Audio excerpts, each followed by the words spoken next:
Welcome to part two of this week's talk, Joe Knows Paradise. I'm Joe Fargundes with Berkshire Hathaway, PenFed Realty, down here on the Emerald Coast, sitting in Niceville, Florida, just north of Destin, Santa Rosa Beach. Got to tell you, there's a lot going on in our industry. It has been a series of meetings and phone calls and conference calls and client calls and other realtor calls, and we're going through a major change in our industry.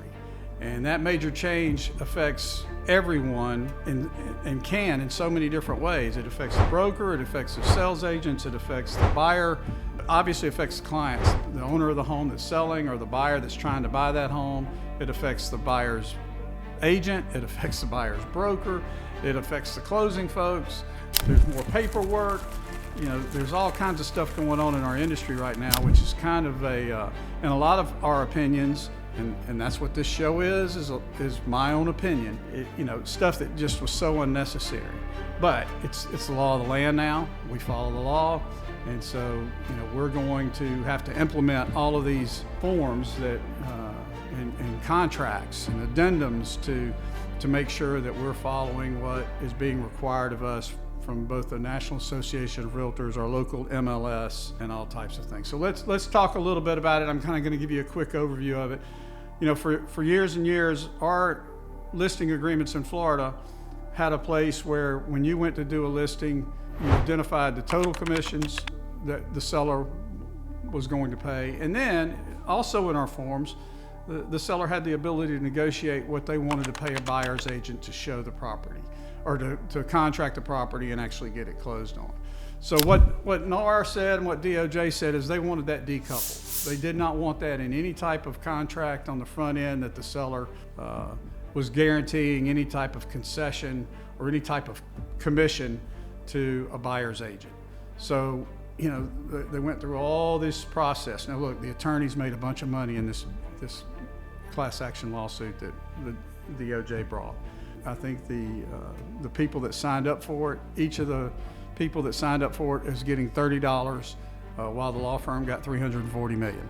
So not a great return on investment, and certainly but they've changed the way we're going to do business, at least in the short term.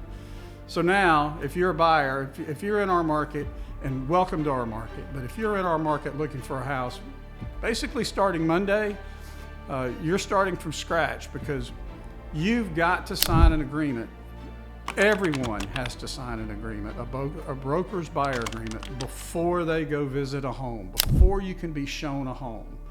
Now, you can go to a listing broker's open house and you can walk through that house all on your own, but the minute you go up to that listing broker and say, hey, I'd like to buy this house, can you help me? You have to sign a buyer's broker agreement.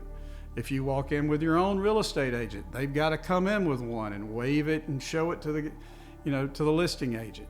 So it is changing the dynamic. You are going to be engaged with an individual that is going to help you buy a house. And that really is the most important part. As you've done this, then it becomes, well, look, how's the real estate agent getting paid? And in that buyer's broker agreement is exactly how that's outlined.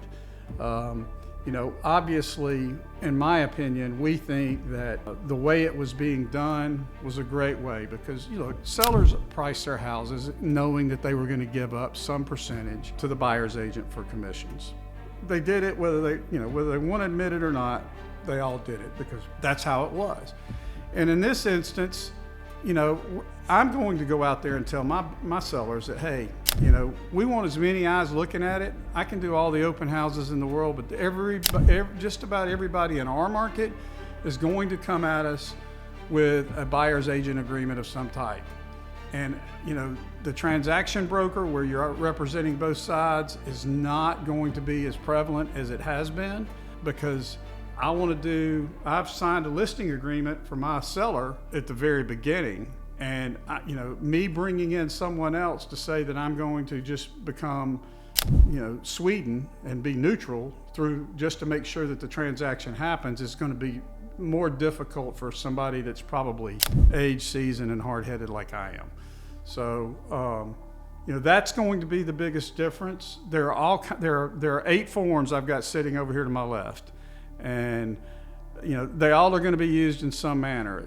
You've got to have the showing form before you go into a house. You've got to have the buyer's agent agreement. You've got modifications to that. You've got agreements between the seller's broker and the buyer's broker. You've got a modification from seller's broker to buyer's broker.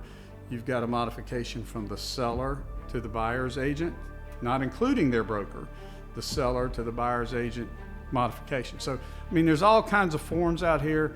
Folks, when you're interviewing your real estate agent, they're not going to understand all this at the very beginning, because none of us sitting here, we're watching a fluid situation. But I will tell you, they need to have a good grasp of it. And when you're talking to them, you need to make sure they've got a good grasp of it. Because if they're saying, oh, it's really not going to affect the industry, it's not really not going to affect things, they're wrong. It is. And what you're seeing is we think, and again, this is opinion, we think 35% of the people in our business aren't going to make it. We think that middle 50% that does 5 to 12, 15 transactions a year, they're going to get it, but they're going to struggle with it. And then, you're looking at the people that are professionals that do this full bore all the time. We're still going to struggle with it some, and it's certainly going to change the way we do things, but we're not going to see the washout that we're going to see at the bottom end. So your interview of agents and making sure that you're hiring the right agent that understands the new schemes, and that's what they are. They're schemes of how to get the best deal for you as a buyer. It's also how you get the best deal as a listing agent for your seller. You're going to need to make sure that you've got somebody that is both fluent, experienced, seasoned, and understands how to make this stuff happen with it being, a simple flow through. And that's going to be key for you. The faster you get your home to market, the better opportunity you have, and the quicker you can get more eyes on it and get it under contract, the better it is for everybody, because we all know time is money. And so, it's going to be really important that we talk about those things. What I would tell you is, and kind of wrap this thing up, is your relationship with the person that manages or handles your biggest transaction of investment for most people in their entire life matters. Take the time to sit down and interview agents. Don't go with Agent X right down the street or Agent Y because she's your first cousin's best friend. Make sure you're interviewing and you're taking care of your business with a professional that wants to take care of your business.